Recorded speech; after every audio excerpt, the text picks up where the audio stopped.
Здраво, јас сум Патрик Форвард, главен оперативен директор на Euromax Resources и денеска сакам да ви го представам нашиот предложен проект за рудникот за бакар и ловица штука со помош на овој размерен модел.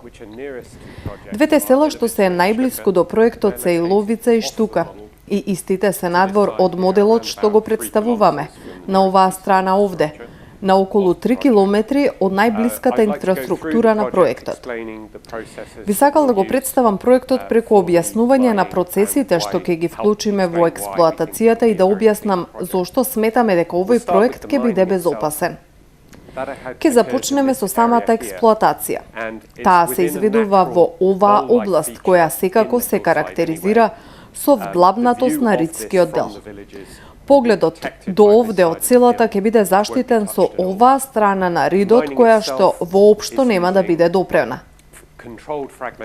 Во ископувањето се користи контролирана фрагментација со која карпата ќе се распукува на лице место, а потоа се вади со користење багери и со камиони се носи до оваа точка овде, каде ќе се дроби до поголеми камења со големина од околу 30 сантиметри.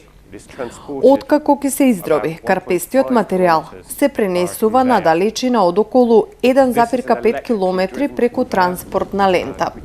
Се работи за транспортна лента која оперира на струја и со тоа обезбедува чист начин на работење без прашина за пренесување на рудата до постројката за подготовка на минерални суровини. Во текот на работата, прашината ќе се контролира со користење вода, а со тоа и процесот на фрагментација релативно ќе биде без создавање прашина. Во постројката за подготовка на минерални суровини, материјалот дополнително се раздробува и се доведува до фин прав, а потоа се меша со вода за да се формира кашеста маса која подлежи на процес на физичко одделување. Со тоа се одделуваат вредните минерали кои имаат во себе бакар и злато од оние кои ја немаат таа вредност. Се работи за едноставно физичко одделување. Нема хемиско лужење или каква било хемиска промена на карпата во текот на овој процес. Процесот на флотација што го применуваме ги користи хидрофобните карактеристики на минералите што ни требаат, а кои содржат бакар и злато. И додаваме реагенси за создавање пена со кои таквите минерали се задржуваат на меурчињата кои поминуваат низ кашестата маса во серија од резервоари. Таквиот процес, фаза по фаза, го прочистува концентратот до ниво со околу 24% бакар, а содржи малку злато. Овој материјал се филтрира, се суши и се транспортира со стандардни камиони надвор од локацијата на проектот до топилницата во Бугарија. Остатокот од материјалот е влажен песок и тој материјал е она што ние го нарекуваме јаловина.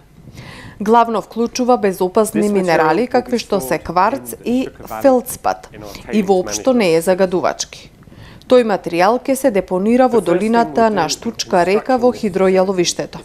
Првата активност при изградба на овој објект е пренасочување на речното корито на страната која ја следи оваа линија на моделот. Со тоа ќе се обезбеди продолжување на течението на реката во текот на работењето на рудникот и по завршувањето на неговата работа, со што водата во тоа речно корито останува чиста и продолжува со своето низводно течение во струмичката котлина. Со користење на отпадниот руднички камен без минерални вредности од експлоатацијата, ќе се изгради брана насип низ долината на ваков начин. Како што можете да видите, насипот има многу плитко накосување, со што се поклопува со природната косина на ридот. Со тоа се остварени две предности. Како прво, се вклопува визуелно во пределот, а што е уште поважно, со тоа се добива многу стабилна структура, што значи дека насипот нема воопшто да се помести при екстремни сеизмички услови. Природно може да поднесе земјотрес, што е двојно повеќе од магнитудата на земјотресот што го уништи Скопје во 60-тите години на минатиот век. Оваа карактеристика е од големо значење за нас.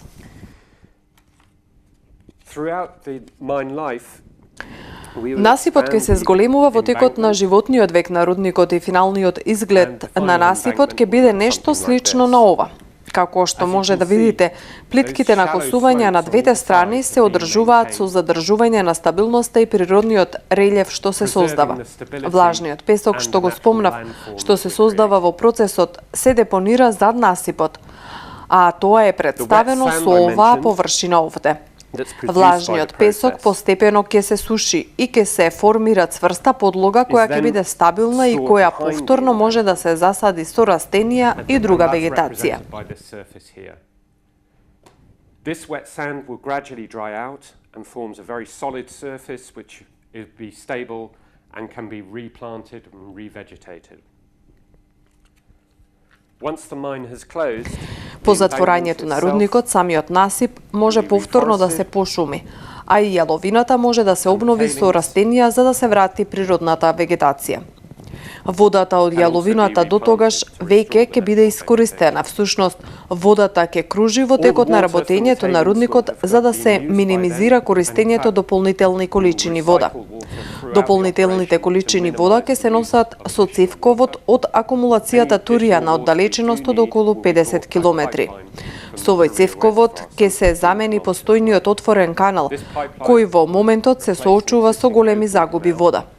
Со затворениот цевковод ќе се минимизираат тие загуби и ние ќе бидеме трети на листата на приоритетни корисници. Прв приоритет е водата за домаќинствата, втор е наводнувањето во земјоделството, а ние сме трети, што значи дека тие корисници на вода ќе имаат водата пред нас поред на приоритет. По затворањето, постројката, транспортната лента, структурите на дробилката и магазинскиот простор што ќе се наоѓа тука ќе се затворат и локацијата ќе се врати во првобитната состојба, а ќе работиме со локалната заедница во случај да сакаат да ги користат истите за да развиваат други дејности на нивно место. Ви благодарам на вниманието за нашата презентација на проектот со користење на овој модел. Секогаш со задоволство би го објасниле моделот и би го представиле проектот на сите кои имаат прашања. Ви благодарам многу.